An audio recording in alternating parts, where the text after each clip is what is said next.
Today we're going to start playing around with the Lian O11 Dynamic Mini. And I suppose Mini is in the eye of the beholder, but it's a really interesting case, so let's go ahead and check it out.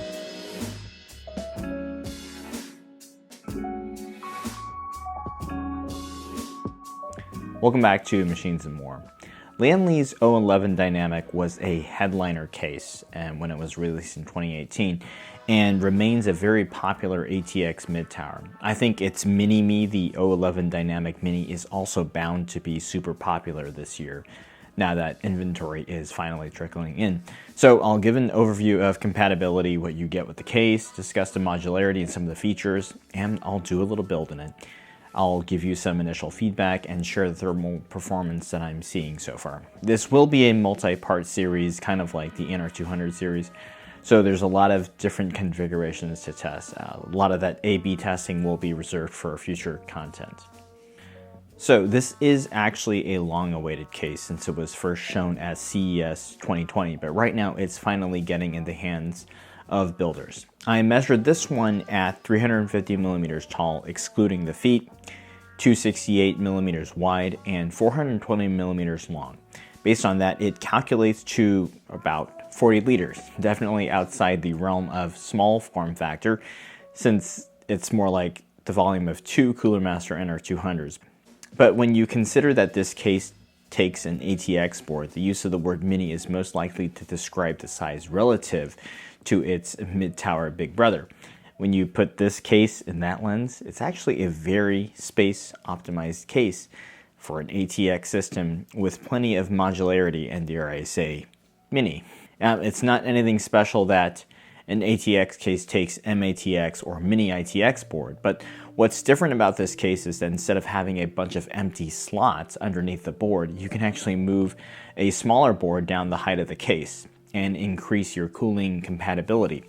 With ATX, you only have one position to mount it. You have to mount it at the top, but with mini-itx, you have the option to shift the board down 2 slots, and mini-itx, you can shift it down 2 slots or 4 slots. The 120 millimeter rear fan bracket is attached to 3 slots, so you would just mix and match with the dual slot brackets as needed for your desired setup. It's really clever. And this means that instead of a potential compromise by running smaller boards in a big case, you're actually unlocking some space advantages, provided you don't need all the PCIe slots. The top and bottom can take a 360 millimeter or 280 millimeter rad, or the equivalent number of 120 or 140 millimeter fans, but what radiator and fan combo you can run depends on the board you use. With an ATX board, you only have fan space at the top, and the bottom is limited to 20 millimeters for 140 millimeter fans and rads, without any limitation for 120 millimeter fans. With mini ATX and micro ATX in the 5-slot mode, you have 65 millimeters at the top for a 360 or 280, but with micro ATX, you're limited to about 40 millimeters for 140 millimeter fans or rads. With mini ATX, you get the most space at the top and bottom. For radiator compatibility, you can choose whether you want to leave it in the middle, 5-slot mode, or shift it down to the bottom for the 3-slot mode. Now in 5-slot mode, you have that 65 millimeters at the top and 110 millimeters below the board. And in that 3-slot mode, you have 100 millimeters at the top and 75 millimeters below the board. So it's worth noting that you always have up to a 280 on the side mount, which is compatible with any board.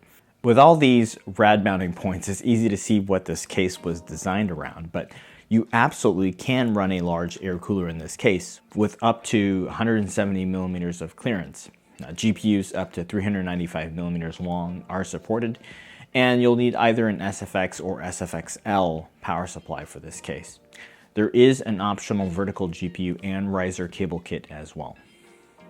With the case, you get 2 large tempered glass panels, one at the front, one at the side for viewing, magnetic dust filters for the potential intake points, a pull-out dust filter on the bottom. The case panels are really nicely ventilated, but I think the top and side panel holes are a little bit small. They're small enough that dust could clog the holes if you don't maintain it. In the accessories box, you get 3 water cooling pump mounting brackets, a bracket for mounting ATX, and micro ATX motherboards, a motherboard standoff tool along with other hardware, along with a power button, combo audio jack, 2 USB 3.0 A ports. You also get a USB-C 3.1 Gen 2 port. You can have two 3.5-inch HDDs or SSDs in the pull-out trays, and there are two additional 2.5-inch mounting spots behind the motherboard. So far, this is a really well thought out case. So I will do a quick build in it, and I'll talk through a few of the installation features as I build in it. For this initial build, I'll be doing mini ITX for maximum cooling compatibility, because there is something I'm testing in the pipeline. The Intel i9-10850K will be our CPU, the Gigabyte Z490 ITX Aorus board. I will go with the same Cooler Master 280mm AIO that I built into the Be Quiet Silent Base 802. I'll put the RTX 3080 Founders Edition card in here for thermal testing. So is this a mini ATX or a macro ITX case? Well, let's find out. If you have a choice like I do with mini ITX, the first step is to determine which slot pattern to go with. For my build, I'll mount in the middle and just go with the 5-slot pattern. That way I get a reasonable amount of spacing at both the top and the bottom. Opening up the rear panel, we can take a look at the drive mounting. You can mount 2 SSDs here. Just use the screws and the rubber grommets provided. The panel comes off, but after you manage everything after the initial install, you can remove the SSD really easily without having to remove the shroud. I'll start with just one drive, but this panel comes off for cable management first. Installing the PSU is very simple. Just mount it with the fan facing out and it will vent out the back. Underneath the PSU section, two 3.5-inch HDDs can fit in the sliding assembly.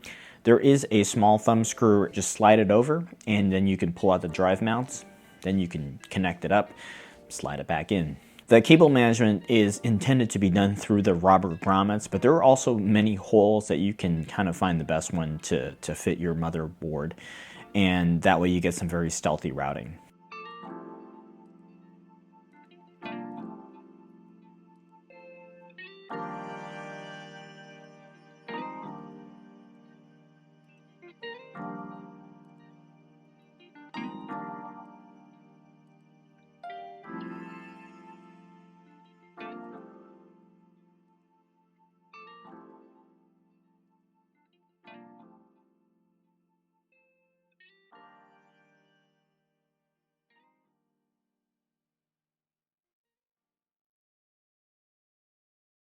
So I'm going to mount this 280mm rad on the side to start. This will ultimately change as I'm testing around. There is something I have in the works to test for an upcoming review, but at least the 280 will give us some initial thermal benchmarks. I'm going to start by mounting the fans on the outside and just have the rad on the inside because that's kind of the cleanest look. It interferes less with the cabling and doesn't block off the view from the front as much. The cable management is key here, since everything is in full view, and I'm trying to route things in and out of these holes and grommets to keep it clean, and I'm able to use extensions here since there's more than enough space to manage them. And overall, I think these 50cm blue ones fit in pretty well with the aesthetic. And even though there's a ton of RGB cables here, it's a little tricky. You can conceal it well enough behind the GPU and behind the motherboard.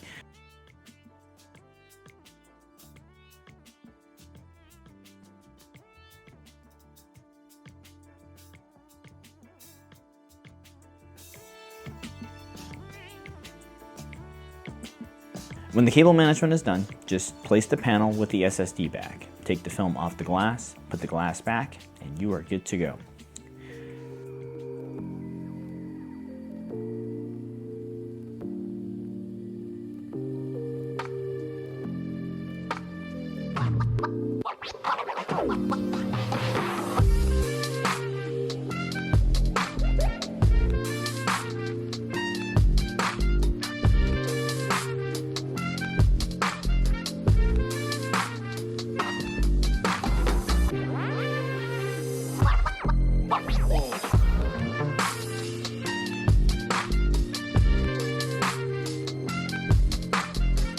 So I built this up with the RGB since I know a lot of folks will be interested in lighting for this particular case. Now usually I prefer a more subdued build, but I have to say, The lighting in this white case looks incredible, and anyone who wants to go down that route will be very happy with this case. I set this up with the hopes of using it for GPU benchmarking and testing for this channel, and looks like it's going to stay for that purpose because I am super excited about those GPU thermals. They're really, really good.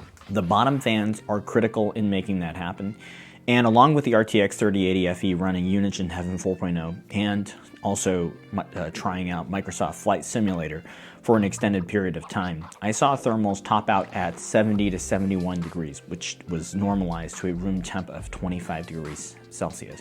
This was only with GPU fans locked to a relatively quiet and gentle 50%, and the case fans at 800 RPM. So that's absolutely fantastic for a case with a tempered glass panel, mini or not. There is the option to further add a fan at the back of the case, which will help even more. But I do think it'll interfere with the aesthetic a little bit, and with the large amount of intake with this net positive pressure setup already, this is going to exhaust a little bit out the back. You can actually feel it when the system is running, and that is something I'll test out soon just to see how much benefit there actually is. Now, the CPU thermals aren't particularly great or bad because for the most part, with the radiator set up this way, taking ambient air in, you're at the mercy of the quality of the cooler itself. With the rad fans locked at 1250 RPM, temps hovered around 85 degrees for an AVX workload in Blender. The 10850K is not an easy chip to cool, and one of the things I'm looking to test is top mounting that radiator to see if it'll improve thermals overall. Now, if you aren't subscribed yet, please consider doing that to get all the updates on the new thermal testing and other optimization content related to this case. So my initial impression on this case is very positive. I think the layout is well thought out. It's remarkably easy to build in with all the cable management points and airflow, especially as it relates to GPU thermals. I mean, it is excellent. Space is thoughtfully optimized, and primarily it's due to the use of the SFX power supply, which, with the amount of power that you can get in SFX and SFX-L units nowadays, is a very good move. Instead of cases that dedicate a large compartment of your vertical space underneath the motherboard to an ATX power supply, this one places it carefully behind the motherboard and leaves that bottom room open for airflow and fans, which is the reason for the excellent GPU thermals here. Now, Lian did a very good job in optimizing the space without intruding on the appearance of the case, which it's an absolutely gorgeous case to display with or without lighting inside. From the side and the back, the case can show off your components without cables or unsightly components getting in the way. Overall, the construction is good. The side and the top panels are very thick and sturdy. I think the ventilation holes could be a little bit larger, but the frame is solid. The bottom panel is unfortunately a little bit thin. Mine came with a slight bend in it, and I had to force it back flat, which, since it was so thin, was really easy to do. I like how the glass slides in securely for the front and the side panels. These panels also have a dampening effect to them. With the fans locked to those RPMs mentioned earlier, the noise only measured out at 2.5 decibels over my noise floor, which I think would be a peak level since it was primarily from locking the rad fans to the higher speed for load testing. There are a few small things I would have preferred though, and the main one is that this pull-out dust filter at the bottom, it's a little odd. All the other filters are removable magnetic ones, and to me this is visually intrusive to have this tray at the bottom, especially since it's meant to be viewed from the side that you can see the handle on. It would have also been nice to have a reset button on the front I/O, even though this one is less of an inconvenience for most users. In terms of user recommendations, I think the most important question that you might ask is this a mini ATX or a macro ITX case? Because that would determine if this is a case you might be interested in, because I think it's both. I can see two main audiences for this case. One is the enthusiast that's used to mid towers, and maybe you want something a little bit more compact without sacrificing too much in component compatibility or giving up thermal performance. You do lose the ability to run a 360 rad at the top with an ATX board, so unless you want to mount it at the bottom and fight your air-cooled GPU, then the side-mounted 280 is the best choice. You also will have to ditch your ATX power supply and get with an SFX or SFX power supply too. Now, the other group I think this would be an awesome case for is someone who's looking for a so-called macro ITX case or a bigger mini ITX system.